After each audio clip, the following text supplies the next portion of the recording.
opinions, viewpoints, and beliefs presented on this program do not necessarily reflect those of the management, the affiliates and broadcast partners, or the sponsors. Listener discretion is advised. Between science and ignorance, there is filler.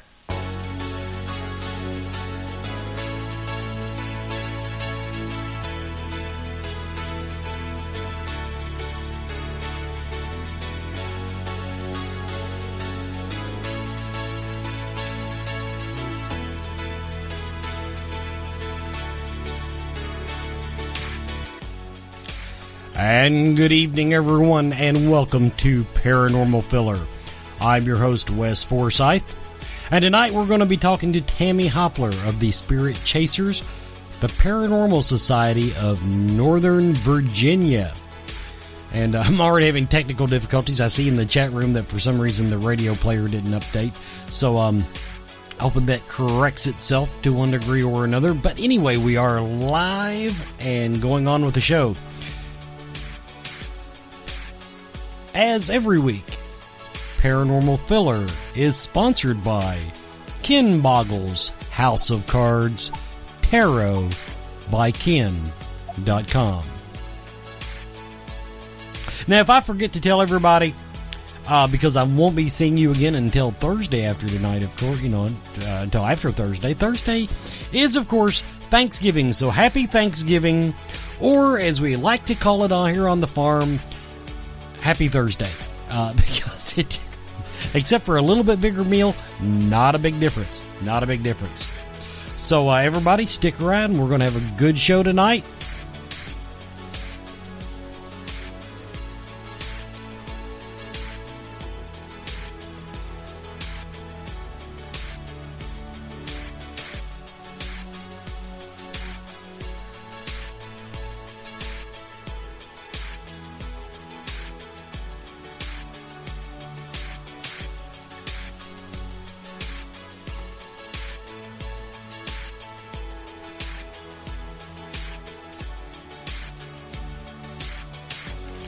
Yes, that's right, Thanksgiving. The next time you see me, you'll be eating leftovers and wishing that your uncle drank less or that you drank more.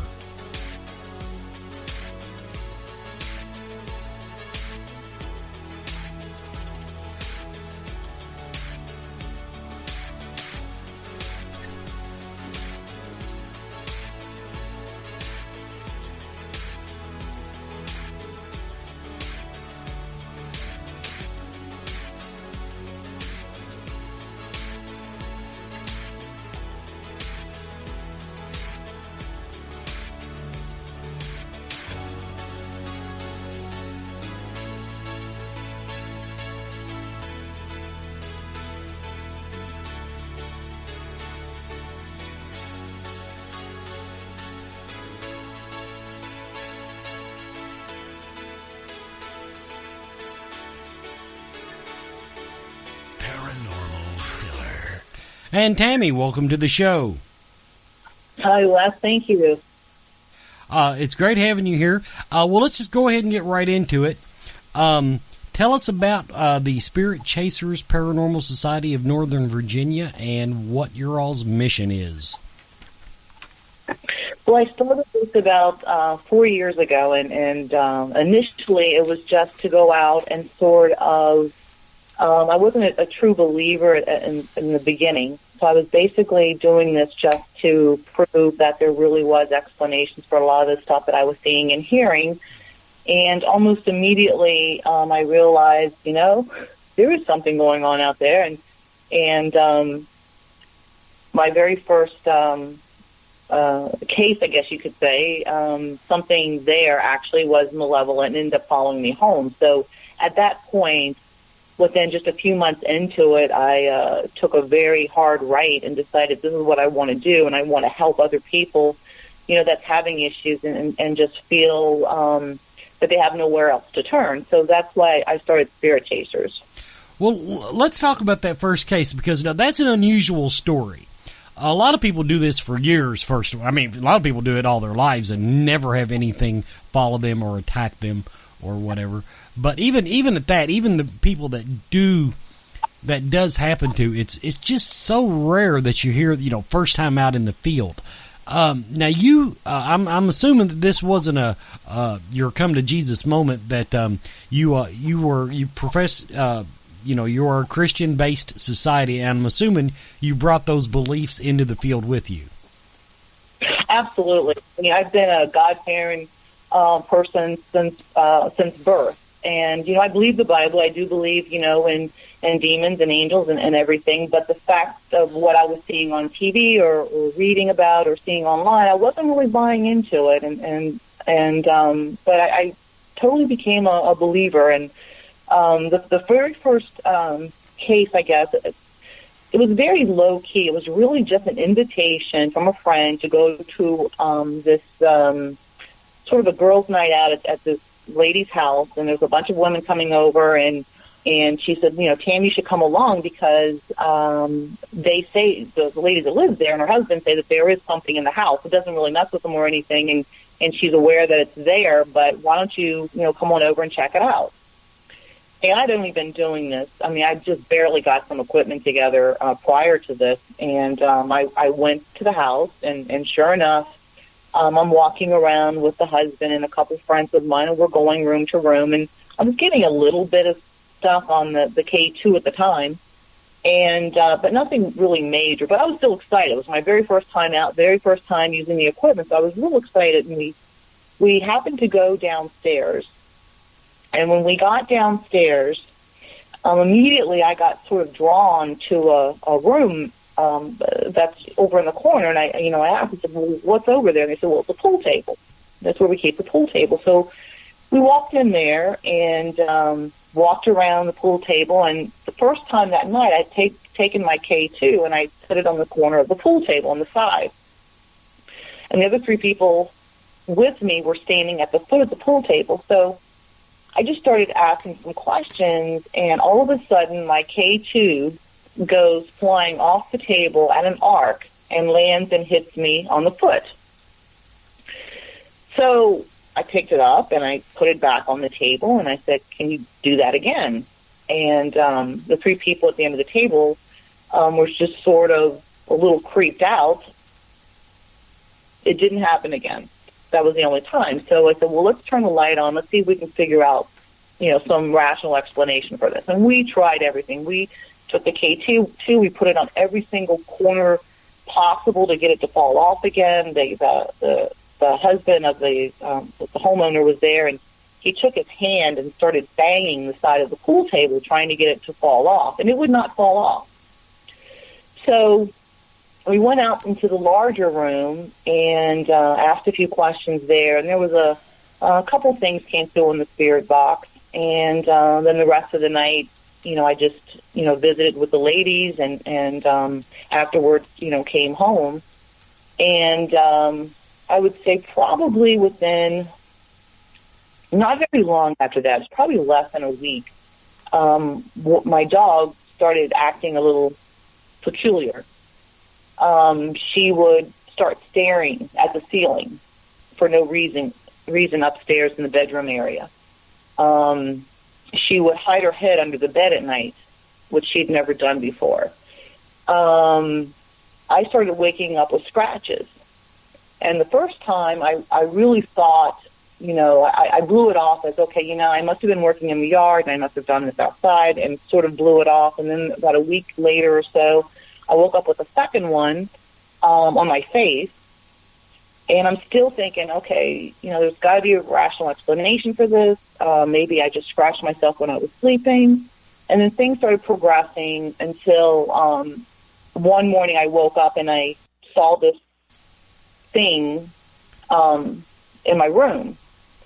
And thinking that I was just dreaming, I closed my eyes and said, okay, I must still be dreaming. I closed my eyes, opened them back up a second time, and it was still there. So I closed my eyes again, and I'm trying to try to understand what I was seeing, because I could not describe it, to somebody and say, well, I saw a man or I saw a woman or I saw, the dog. It was something I had never, ever seen before. So I opened my eyes a third time, and it was still there, just staring at me. And it had this really creepy-looking smile and the long things and stuff. And so I closed my eyes a third time. I turned around, and after a few minutes, I looked back, and it was gone. And at that point, I realized what my dog was actually seeing and being fearful of. I would say probably a week after that or so, I contacted somebody that was referred to me to come to the house. When he came over, I described exactly, what had happened, what I had seen. And I said, look, I don't know what I'm dealing with here, but this is what it looks like. This is what's happened. And he described it as a parasite, which I had no idea what a parasite was. I'm thinking a parasite is a bug, right? So he went to the house, and as soon as he started to go up the stairs, he stopped. He looked straight up at the ceiling, the same place where my dog used to stare. And he said, what's up there? And I said, well, that's the attic. So he walked up there. He started walking through. I guess he determined where it was. He went into the guest room, and he started doing prayers and doing his process in there. I stood out in the hallway. I wasn't in there. He went in. I stood in the hallway. As I'm standing in the hallway, all of a sudden I felt like all my energy got drained, as if I got extremely tired. So he comes out of the room. So what I assumed was he had forced it out, and it probably went down the hall and kind of maybe went through me or by me, and which is why I felt that way. So he ended up removing it that night. He did the prayers, and he closed off some of the mirrors because there was a mirror in there. He says that was the way it was coming in and out. So he closed off the mirrors. That night, when I went back up with the dog to go to sleep, from that point forward, and it's been almost 4 years, she's never hidden her head again. She's never stared at the ceiling. I've not had any scratches. But right before he got there, we had set up some equipment in one of the bedrooms, in my bedroom. And a week later, as we were going through the evidence, and actually with another investigator I was working with, he had set some equipment up there for me right before this gentleman showed up. He sent me some stuff that he had gotten that was picked up in my room, and one was something calling my name, asking where I was, Tammy, where are you? And then he had a millimeter sitting on the dresser that had the REM enabled. And twice, something grabbed that, and the REM just started squealing. If you could hear us walking up the stairs, and as soon as you could hear us walking up the stairs, something just grabbed that REM, and it just squealed. So it was all caught on camera, which we didn't know at the time that was even happening. So now, I'm trying to get into this particular event. But now what you're describing with the scratches and everything. Now, nothing had happened like that to the homeowners where you picked the thing up at. No, nothing that I'm aware of. I never had a full conversation. I went with a girlfriend, and this was actually her friend. Mm-hmm. According to her, she knew there was something there. She knew that her baby would wave to things and do baby talk and so forth, but there was never anything mentioned that there was anything malevolent there. Right. Well, I mean, I don't even like to, when we're talking about the parasites. Now, I've encountered one that comes to mind. More than one, but one that I really, I guess you could say was into the case solidly. But I slipped my train of thought there, correcting myself. But the parasite, I I don't like to use the word malevolent with them, because when you're talking about a true parasite, their intent, they don't have the intent of malevolence. They, if, of course, I go back to the old analogy, is a lion malevolent? No. But if you ask a gazelle, hell yes. So, I understand the emotion, but I don't like that, because to me, what I consider parasites don't have an agenda except like you described to feed. Generally, when I just they're just that single-minded. So in other words, they're not after our immortal soul and all that good stuff. No, absolutely not. No. Okay, so let's take a quick commercial break. We're talking to Tammy Hopler of Spirit Chasers. We'll be right back.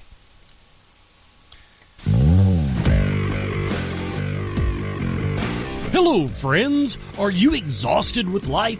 Resent your children? Maybe your husband is cheating on you. Get yourself a tarot reading with Ken Boggle. He can provide you with the clarity, guidance, and answers you need. That's tarotbyken.com. He makes things seem less shitty.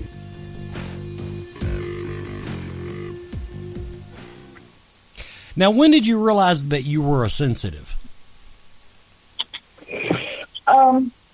I would say when I started doing the cases, there would be certain areas I would go in, and all of a sudden I would feel, sadness for whatever reason, and find out, there was somebody there that maybe had passed away or so forth. Or I would walk into a room, and this was very slow building, because I really wasn't in tuned with my own sensitivity, so to speak, because I didn't grow up in a haunted house. I didn't grow around the paranormal, so this was like all new to me. But I would get different sensations. It got to the point where if it was just a normal, human haunting, damn soul, whatever is there, you can sense that. It's pretty sort of average. I think everybody can pretty much sense that energy. But then when there's something else and more along, and we've dealt with quite a few of these parasites, and it seems like those have a distinctive, different impression than the human spirits. There's been cases where I remember this one case that we were up in Pennsylvania, and there was something there, and we figured it was a parasite based on what we were hearing, the scratches and so forth. And since a lot of the times the parasites sort of parallel a demonic, people kind of confuse the two. But what was it being experienced seemed like, I think we're dealing more with the parasite, which I sort of nicknamed Critter. We were in the baby's room, who was the one that was primarily affected, and we're standing there talking, trying to figure out where we're going to put the equipment. And I could feel it. It was standing right beside me, and I told the investigator, I said, okay, it's standing right beside me now. And he walked over with his mail, because we had been doing baselines, and he walked over with his mail, and sure enough, it was spiking right beside me. And there was nothing else around. There's been times where I can be walking down the hall, and if there's something there, I can say, okay, it's here right now. And then later on the recorder that's been picked up from a camera or from the digital recorder, you'll hear a hiss or you'll hear something come through right when I say, it's here. So it's taken a lot of time for me to really trust my instincts going, at the beginning, because I really wasn't sure, what is this sensation and what is this actually telling me? And it's been a lot of time doing cases and then going back to audio evidence of what I've said and what we discovered at that time. Now, of course, I don't want to dwell on this first case all night, but I'm finding it very, very interesting. Now, the first, I don't guess because it was a friend of a friend that you didn't get to follow up and find out because something followed you home if the activity was still in their home. Yeah, that's a good question, because I did go to my friend and I said, hey, do me a favor. Next time you talk to so-and-so, can you just, let me know if they're still experiencing anything? And I was trying to keep it low-key because I wasn't really telling the story because honestly, if you tell people, especially people that really aren't believers, you kind of sound a little out there, right? Right. So So I said, I wanted her to sort of feel the lady out for me, and she's okay. And time went by, and I never heard one way or the other. I'd like to know myself. I don't know where the thing went when it left here. I'm just glad that it's gone. But that was probably the deciding factor, because when the gentleman came and removed it, that was a deciding factor when I said, you know what, if this is happening to other people, this is what I want to do. This is what I want to do. I want to concentrate on helping individuals, homeowners.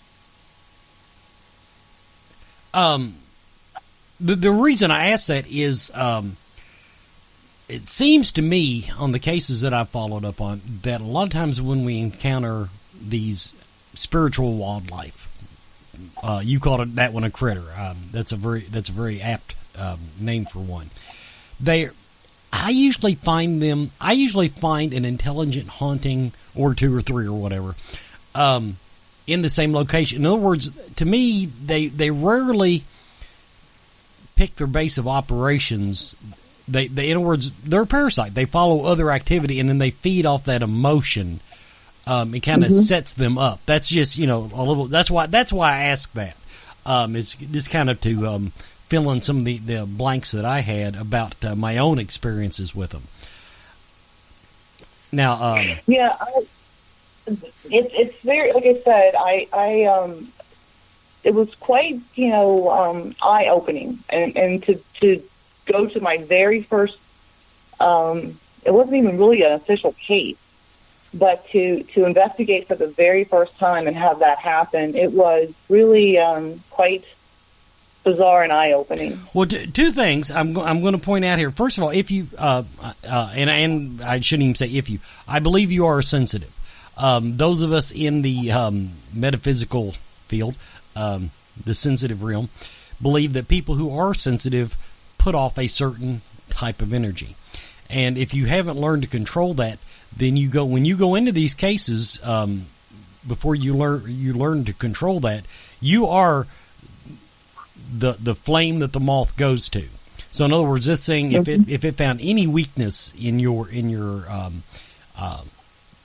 aura, for lack of a better word, I mean, you would be the perfect target for this thing because it could find you easily. So there's that, and then don't rule out, call it destiny or whatever, but if this is what you were meant to do, maybe the forces aligned, because if that thing had not followed you home that night, would you have went the direction you went in the field? I don't think so. I really don't. I always say that, God sometimes has a great sense of humor. And this might have been one of those moments where he's like, you know what? This is what I want you to do. And, I'm starting you out. This is what you're going to be dealing with. That's... I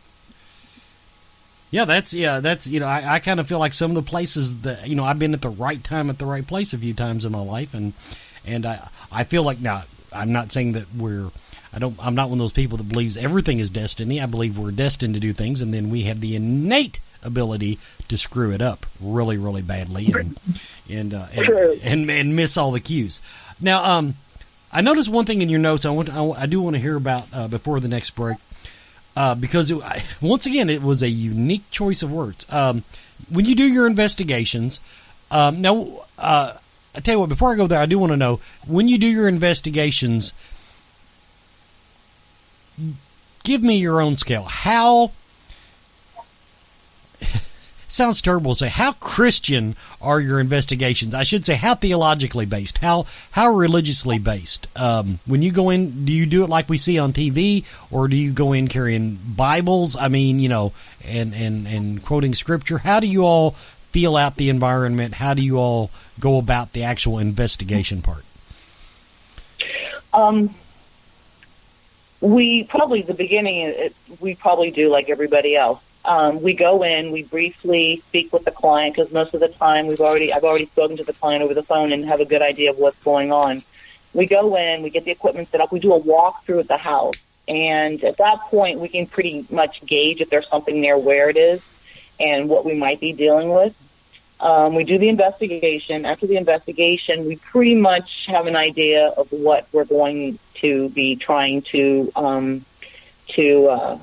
remove, of course, with the grace of God. Then we use. Have you ever been to a Catholic Mass? Oddly enough, yes.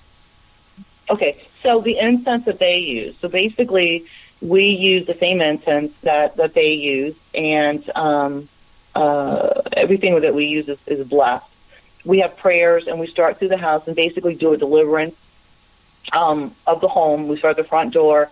We go through the entire house. We do that. If we're dealing with something like a critter or something else, then there's an additional prayer that a priest gave me for that, to deal with something that might be a little bit more malevolent, whether it's a critter or there's been one time that, and I hate pulling the D card, I really do, but there's one case we did that definitely had the earmarks of being a demonic, and I used that prayer in that case as well.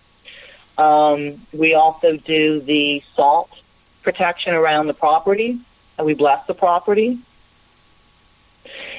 In real severe cases, we may even bury St. Benedict medals on all four parts of the land.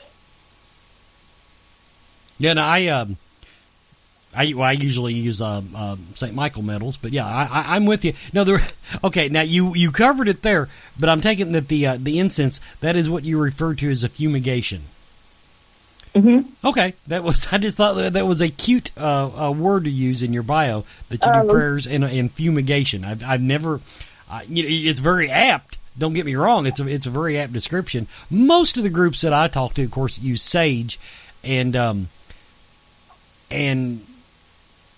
not going to argue one's better than the other, but from a Judeo-Christian standpoint, I do understand, using what you use for sure. Now, let's see here. We're when you're well, let me just get into your belief structure. When you go into the home, what the prayers that you use, what do you feel that they accomplish when you're talking about a ghost, when you're talking about a spirit that has not crossed for whatever reason? Are you just sending them on their merry way? Are you moving them to God? How do you all approach that? Well, anything that we do, we know instinctively that we're not doing anything. All we are the foot soldiers, and all the prayers, we're calling in a higher being to remove whatever's there. Now, if we're dealing with either an earthbound spirit or a damned soul, after the investigation, if we're dealing with those, then typically I will go in prior to the fumigation, and I try to do a crossing over. There's a specific set of prayers that I use for that, to do a crossing over, and I tell them, I said, you have an option right now. I'm going to work with you to cross you over. And they know that previously when I'm doing the investigation. I also tell them that later on I'm going to be doing a crossing over for those of you that are willing to cross over. But if you're not willing or able, you're still leaving tonight.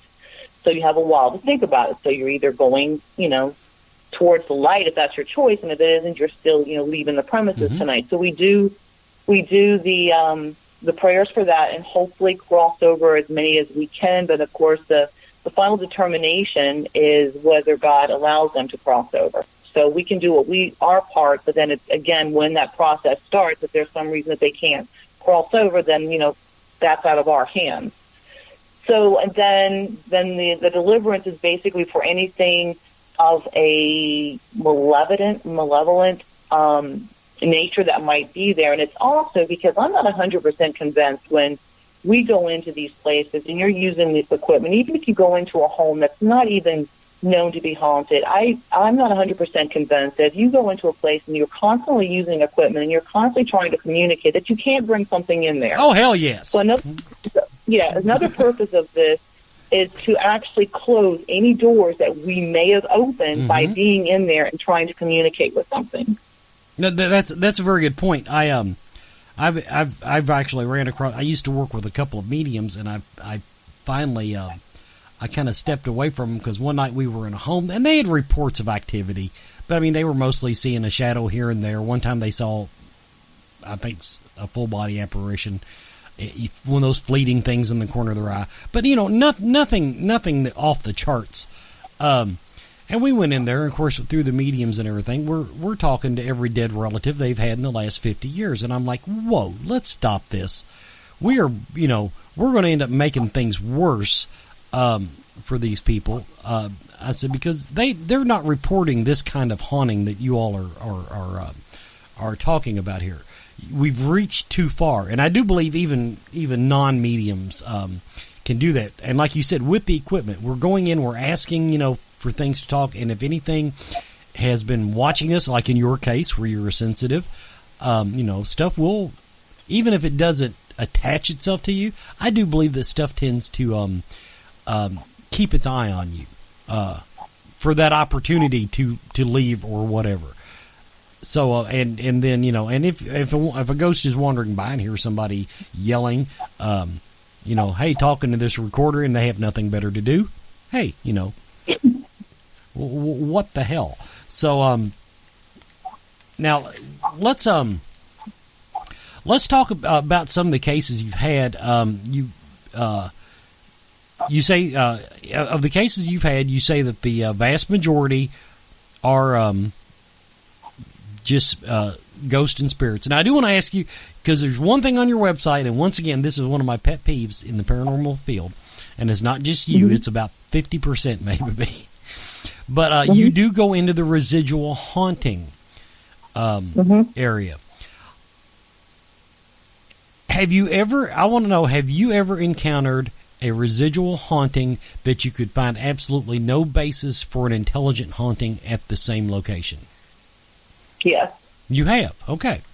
Because I've got a challenge out there with the psychics. I believe that anytime we encounter a residual haunting, now I'm not talking about a residual memory like someone like you might encounter, but when you have homeowners reporting seeing something and that type of activity, I have this thesis that there is always something intelligent behind it.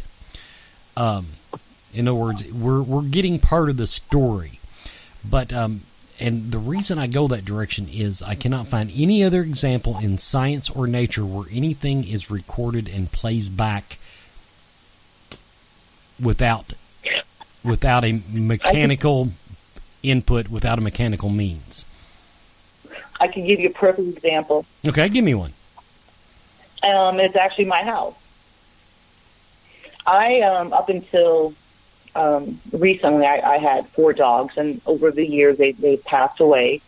And I've got one left who will be 17 next month. But I have dog doors that they go in and out of. Dog door that goes from the house to the garage, and then the second one that goes from the garage outside. So with 4 dogs constantly going in and out, you know what the flap of the dog door sounds like, right? Right. So that went on for years and years and years, because I had the dogs for, probably a total of over 20 years with dogs going in and out of these dog doors. I remember, I guess, probably when the last one passed away a couple years ago, I remember standing in the garage, and I would hear the dog door flap. And I'd go over thinking it was this dog who doesn't like going through the dog door. So I would walk over and look to see if it was her, and she would be inside the house sleeping. But for a long period of time, I would hear those dog doors just flap for no apparent reason. Then shortly, I guess probably 9 months or so, it just stopped. Never happened any further. Okay. So I'm saying that's probably, just over time, the constant motion of them going in and out of the doors, which finally stopped. See, now I would argue that because I have a lot of friends that are pet psychics, and I would argue that one of your pets did not want to leave right away.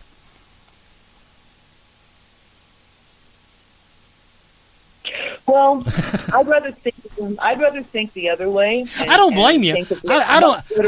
You know. I just wanted to throw that out there. Now, of course, I can't work with dog spirits, but my fees. Anytime I've had mediums tell me that you've it's a residual haunt, and I said you can interact with it. No, and so far to date,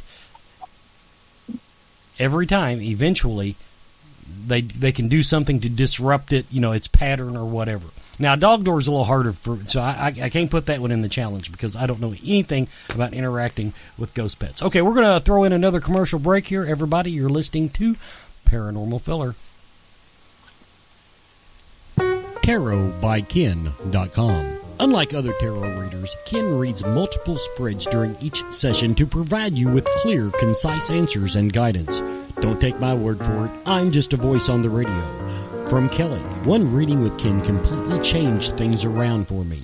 Jennifer, I feel so rejuvenated about my life. Melissa, it has changed my life. Visit TarotByKen.com to arrange your own tarot date, or you can call or text Ken at 859-229-4833. Ghost Stop is investigators building for investigators. It's not just a store. They are researchers that build and supply gear for teams around the world and your favorite ghost hunting shows such as Ghost Hunters and Ghost Adventures. Ask anyone that has used Ghost Stop and they'll tell you the customer service and quality are unbeatable because they know the equipment they are selling. Ghost Stop. Go to ParanormalFiller.com. Click any Ghost Stop link. Ghost Stop. They build it. They use it. And we're back with Paranormal Filler and our guest Tammy Hopler of Spirit Chasers, the Paranormal Society of Northern Virginia. Now let's talk a little bit more about. I don't want to get into demonology so much, except maybe the edge of it here. I just kind of want to talk a little bit about some of your experiences. I know. And going back to you said most of your cases were just good old fashioned hauntings when you found something, but now you do go into when you don't rule out mental illness. Have you found? How many occasions have you decided that it's just completely in the homeowner's imagination? There are. Let's see. Usually when I'm on the phone with them, and it tends to be that way, I will ask them to go give an evaluation or something. There were two, though, that I actually took, and I knew basically they didn't have a haunting there, but the only way I could get them to go get help was to rule out a haunting. Mm-hmm. So we went. It was a very nice lady. She's a retired nurse, and she was, she swore she had something there because she kept seeing this stuff, and we knew there was nothing there. I said, let's just go rule it out because she really needs to go get medical help. And until we rule this out, she's not going to do anything else other than think that there's a spirit there. Right. There was another gentleman that he was retired, and there had been a medium that he had been in contact with.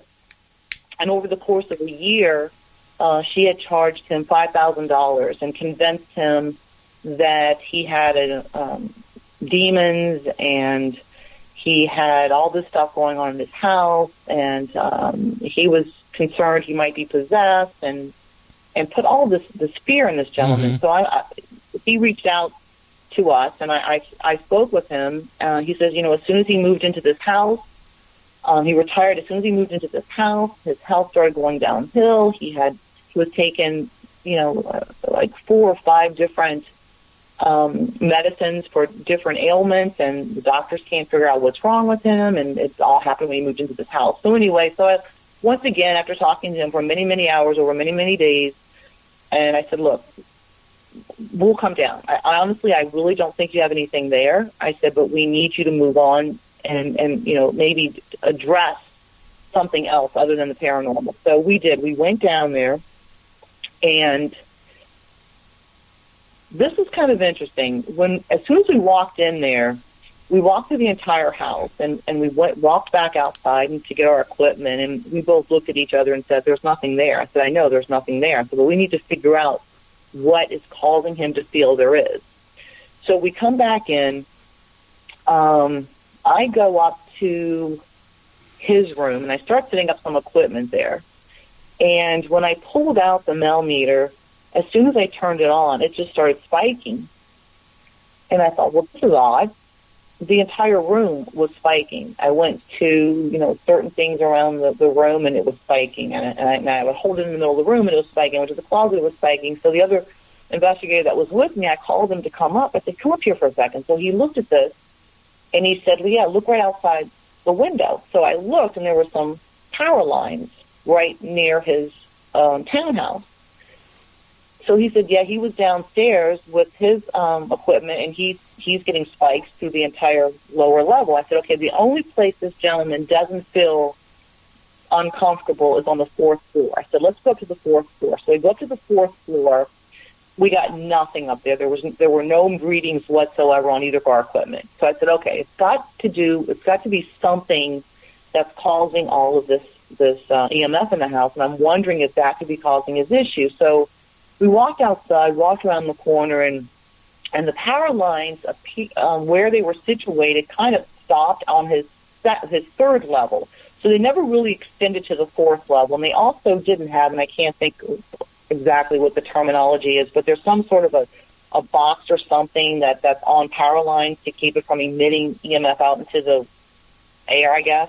Mm-hmm. This particular line didn't have that. The person I was with was actually an electrician, so he says it doesn't have this specific box. It's supposed to keep the EMF from drifting into to the air. So we went back in and said, well, let's just continue. We'll do the investigation just to totally rule that out. And we did. And the longer that we were in there, the worse we were feeling. We would start getting rapid heartbeats. We'd feel very uncomfortable. So we'd spend about 30 minutes at a time. We'd go outside to get some fresh air. We'd come back in. In the meantime, the gentleman went up to the 4th floor just to relax and stay out of our way. There was nothing there whatsoever. There was absolutely nothing there. So we still, like I said, when we go into these places and we are communicating, trying to communicate with something, right, we wanted to make sure everything was closed. So we went through, did the whole deliverance. We had him proceed to help us with the fumigation.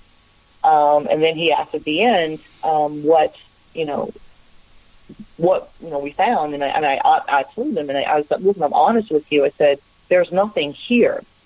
I said, you need to get a licensed electrician in here to confirm and validate that our equipment is correct. And if so, you need to work with somebody to possibly lower the EMF in this place. The fact that you just moved in, and as soon as you moved in, you started having these feelings and these uncomfortable feelings, kind of leads me to believe it might be something within this house. And I said, you need to then, once that's confirmed, go back to your doctor and ask him if any of these illnesses that you developed over the past, I think it was like 9 years or a month, could be related to high EMF. So, but, like I said, somebody, had charged him $5,000 within a year's time, and I wanted to make sure that he just didn't go out and spend any more money and just know for sure what he had there, or if he had anything at all. Yeah, it's funny. People will, because I believe there are honest psychics out there. But when somebody gets a really bad diagnosis from a psychic, why doesn't anybody ever go for a second opinion? Unlike the $5,000 when another psychic could have, might have. I put it this way: either the story would have been completely different, or God hoping one of them would have said there is something in your home that's not right. But no, the reason I ask, going back to the mental illness issue, this is something that has always tore me up on demonology.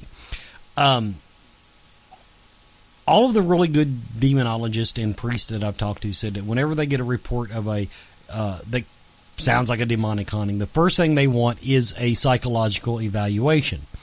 But from what I know about what, even parasites for that matter, what they look for, or for what demons look for, they look for easy targets. And I would think that, so in other words, I would think mental illness would increase your chances of having something around that needs to be dealt with versus once you get that diagnosis, it's automatic. Oh, well, then that's all it is. What's your opinion on that? There's different illnesses that would create the perfect storm, like children with Asperger's and so forth. That if you've got an entity around, of course, it's going to be attracted to those types of children or people as well, and people with mental illness. And I do totally agree that there should be a psych evaluation done, because you really don't want to put somebody through that. I definitely agree the psych evaluation should be done, so that's one more thing you can check off your list, another known factor. Don't get me wrong. I don't want to play down the because I know I can find groups out there, they won't even investigate your house because you think grandmother's ghost is in the attic until you have a psychological evaluation. But I just that was always I hear sometimes groups, well, if it comes back positive, that you've got there are mental problems or drug abuse. It's like that's another thing, and people say, well, what drugs are you on? And then they find out, and I understand not wanting to get involved with those cases as some groups do, but at the same time, to me, that is opening a door. And then we hear lots of stories about people that got into drugs and then got into Satan worship and got into next thing they know they're haunted for the rest of their life. And so I'm just trying to work out the correlation, how people feel about that. Well, I guess it would depend on the level of mental illness. I mean, if I'm talking to somebody on the phone and they seriously sound like they're not really with it, and all they're talking about is demons and so forth, I would definitely want that checked out, because then you turn that into a personal liability, because you could walk into somebody's house that has a specific mental illness, and you could put yourself in danger. Oh, right. No, I definitely agree with that. Like I said, I want that known factor. Don't get me wrong. And there are some cases that if it was, as you alluded to, the diagnosis, if it was severe enough, then yes, I would I'll put it this way, I would definitely try to hand it off to someone. I guess you could say, let's get that out of the way first. So no, I'm with you on that. I just want to know your feelings on it. Okay, everybody, we've got one more quick break, and then we'll be back for the final segment.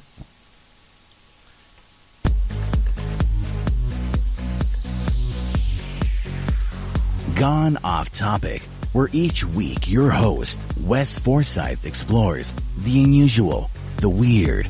That's the same thing. The strange. Still the same thing. The bizarre. What the hell, dude? And the controversial. Okay, yeah, there's that. Nothing is off limits. Well, maybe. Nothing is out of bounds when you've gone off topic. Gone Off Topic. Sunday nights, 10 p.m. Eastern.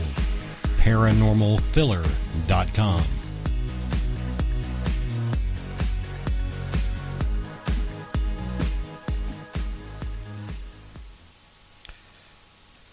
Now, for people in your group, what qualities do you look for? They don't have to go to church every Sunday, but they have to be, they have to believe in Christ. They have to realize that when we go into a place, that the last thing that they need to believe is that they're actually doing anything. I like humility.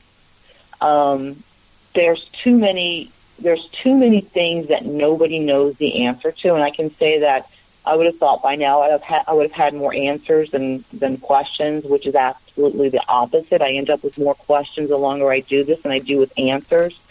So someone that goes in and really thinks they have all the answers is not going to work well with the team at all. You also have to have a pastoral side to you, because you're going into somebody's home. They've invited you into their home. If you don't treat that like it's your home, you could leave there, with this family more distraught than when you got there. Follow up. They have to be willing to keep in communication with these clients for, extended periods of time, especially depending on the severity of the case. I don't want somebody that's just looking for a thrill, because honestly, I could care less about some of the evidence that we get. The main goal is a week after the case when they're telling me that everything has stopped and everything is good. That's worth more than, any evidence I can gather. And that's why I think I lean more towards enjoying doing the private versus the historical. Mm-hmm. The historical's fun once in a while, but the private, I think, is more of a satisfaction. And anybody in my group knows the satisfaction of knowing that you've gone into a place and helped somebody. Yeah, I tend to I like pushing people towards the historic and things like that, in that it's a good place to learn your craft. In other words, I don't want people practicing at Bob's house. I want but there is a big difference, and I in other words, when you're dealing with a historic location, like I said, learn your equipment, work on your methodology, but when you're dealing with a homeowner, it's a whole other ball game. Now, as far as it may not make a big difference to you, because you do the same thing because you said, my understanding is when you go into a home, you go through the whole prayer fumigation thing, no matter what. Correct? Is that correct? Correct. So it's really whether or not a house is quote unquote haunted is not as important to you as it probably is a lot of investigators. What does it take for you to tell the homeowner that, yes, we do think something is going on? What is your level? Do you rely only on, is your own sensitivity, is that enough for you to tell the homeowner? Or do you want something on a meter or, an EVP or whatever? No, we've got so much evidence. When we go into we're not getting any evidence. We're not getting any readings or anything. Obviously, there's not going to be anything there. But we've had enough cases, and a handful of them severe enough. We had one case where as soon as we got there, a door was almost ripped off its hinges. We've been to places where I've been standing in a room and something hissed right behind me, and it was so loud I turned around and expected to be seeing something standing there. So cases like that, there's something there. At the end of the night, you just want to make sure that it's removed and it doesn't go home with you, right? And that the homeowners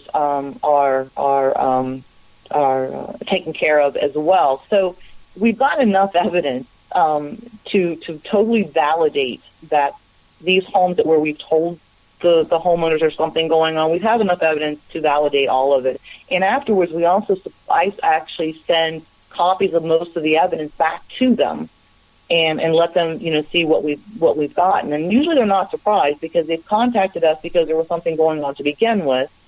The only two cases I can say that I've done so far that I actually took, where I knew there was nothing there, were the two that I had explained to you before. In other cases, I would pretty much on the phone just not take the case because there's just not enough evidence. I'll ask them to, I'll send them some prayers and say, look, why don't you try this? Let me send you some prayers and see if this works. If things pick up, let me know. Now, either they do that and it works, or they do that, or they go to another group. But after having, an hour or so interview with somebody on the phone, you can pretty well gauge if they've got something. Most people I can read people pretty well. And so far I haven't been fooled yet. Well, Tammy, thank you. We're at the end of the show. Let's go ahead and tell everybody how to get in touch with you and find your group. So let's go ahead and do the plugs. Tell them about your website, Facebook, any place they can look you up. Thanks so much, Wes, for this opportunity. You can reach me through my website, which is spirit-chasers.com. I'm also on Twitter at TammyDH. And I also do Periscope. I don't Periscope people's private homes, obviously, But when we do a historical location here and there, I will Periscope that, and that's also under Tammy BH.